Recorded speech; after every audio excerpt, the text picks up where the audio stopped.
Hello दोस्तों, मेरा नाम रिया है और मैं पटना की रहने वाली हूँ। मेरे परिवार में मेरे मम्मी पापा और मेरे दादा दादी हैं।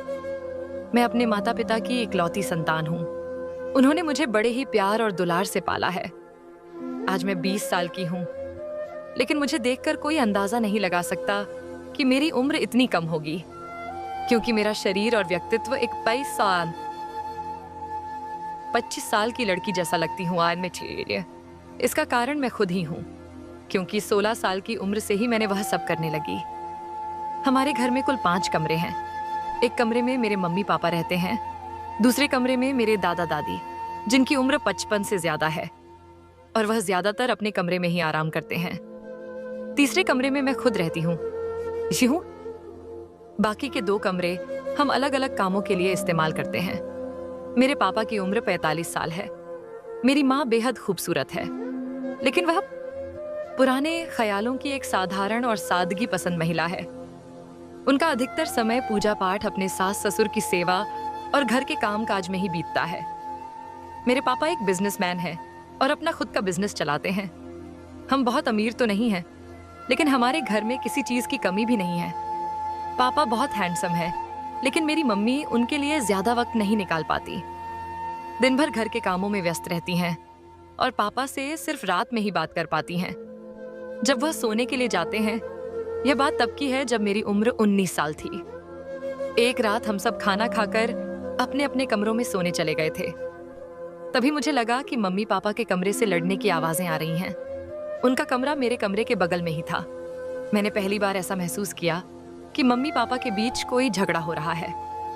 मैं बहुत परेशान हो गई, लेकिन मेरे मन में वजह जानने की बेचैनी बढ़ती ही जा रही थी। आखिरकार जब मुझसे सहन नहीं हुआ, तो मैंने उठकर देखने का फैसला किया। मेरे कमरे में एक खिड़की थी जो उनके कमरे की ओर खुलती थी। खिड़की नई तो नहीं थी, लेकिन उसमें 2-3 जगह छोटे छोटे छेद थे। मैंने धीरे से अपने कमरे की लाइट बंद की और उन छेद में से एक से झांकने की कोशिश की। जैसे ही मैंने अंदर का नजारा देखा, मेरे पूरे बदन में एक अजीब सा करंट दौड़ गया। मैंने कभी पापा और मम्मी को इस तरह नहीं देखा था। मम्मी बार बार पापा को मना कर रही थी, लेकिन पापा उनकी बात सुनने को तैयार नहीं लग रहे थे। मैं वहीं ठिठक कर खड़ी रह गई, एक रिक गई। मेरी नजरें उन पर टिक गई थीं और लाख कोशिश करने के बाद भी मैं अपनी नजरें हटा नहीं पा रही थी। वो दोनों आपस में कुछ बातें कर रहे थे, लेकिन मेरा ध्यान उनकी बातों पर नहीं था। मेरा मन किसी और ही ख्यालों में खो गया था। अब मेरा दिल जोर जोर से धड़क रहा था।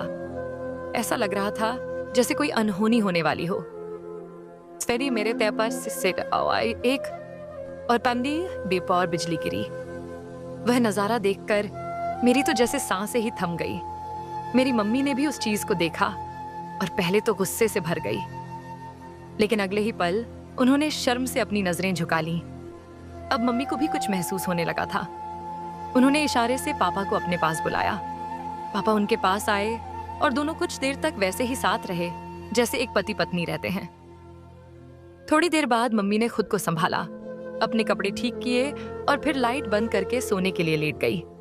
कमरे में पूरी तरह अंधेरा था, कुछ भी साफ दिखाई नहीं दे रहा था। मैंने सोचा कि अब लेट जाना ही बेहतर होगा, इसलिए मैं भी अपने बिस्तर पर जाकर लेट गई।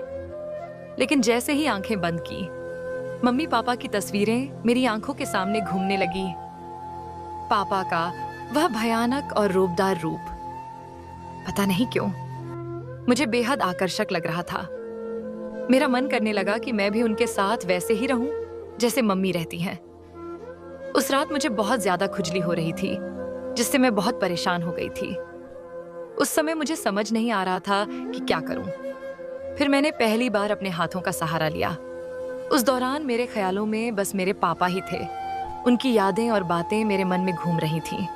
जब मेरी खुजली बंद हुई तो मैं इतनी थक चुकी थी कि कब मेरी कुर्श थी, आंख लग गई और मैं गहरी नींद में चली गई। मुझे पता ही नहीं चला। सुबह मम्मी ने जब आवाज लगाई तो मेरी आंख खुली। मम्मी बोली, बेटा सुबह के 8 बजे स्कूल नहीं जाना क्या?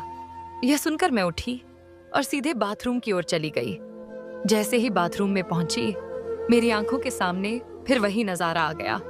मुझे फिर से खुजली महसूस होने लगी और मैंने इसे शांत करने के लिए अपने हाथों की मदद ली।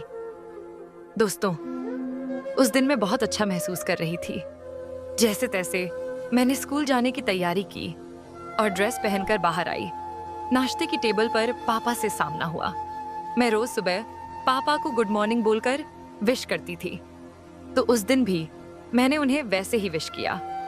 फिर मैं उनके सामने वाली कुर्सी पर बैठकर नाश्ता करने लगी। नाश्ता खत्म करने के बाद मैं स्कूल की बस पकड़ने के लिए बाहर जाने लगी, लेकिन मन नहीं कर रहा था पापा को छोड़कर जाने का। तब मैंने बस निकल जाने का बहाना बना लिया और वापस अंदर आ गई। मम्मी ने कहा, पापा से कह दे, वो तुझे स्कूल छोड़ देंगे।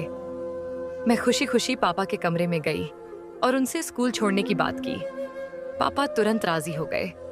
मैंने कहा, पापा मैं लेट हो रही हूँ। पापा बोले, ठीक है, पहले मैं टी शर्ट पहन लूँ। फिर मैं बाहर आकर उनका इंतजार करने लगी। पापा आमतौर पर मुझे कार से स्कूल छोड़ते थे, लेकिन उस दिन मैंने उन्हें एक्टिवा स्कूटर पर चलने के लिए मना लिया। अब तक मेरा प्लान पूरी तरह कामयाब हो रहा था। मैं उनके पीछे बैठ गई और हम स्कूल की ओर निकल पड़े। मेरा स्कूल घर से लगभग 15 किमी दूर था। सुबह का वक्त था, इसलिए रोड भी सुनसान थी। जब हम घर से लगभग 5 किमी दूर आए तो मैंने पापा से जिद की, पापा मैं गाड़ी चलाऊंगा। थोड़े परेशान हुए, लेकिन आखिरकार बोले, ठीक है, लेकिन हैंडल में मैं ही पकड़ूं। पापा ने गाड़ी साइड में रोक दी और मुझे अपने आगे बैठा लिया। उन्होंने अपने दोनों हाथ मेरी बगल से निकालकर हैंडल पकड़ लिया और धीरे धीरे गाड़ी चलाने लगे। पर सच कहूं, मेरा ध्यान गाड़ी चलाने पर बिल्कुल नहीं था। मेरा इरादा तो मस्ती करने का था। इस तरह हंसते खेलते मस्ती करते हुए मैं स्कूल पहुंच गई।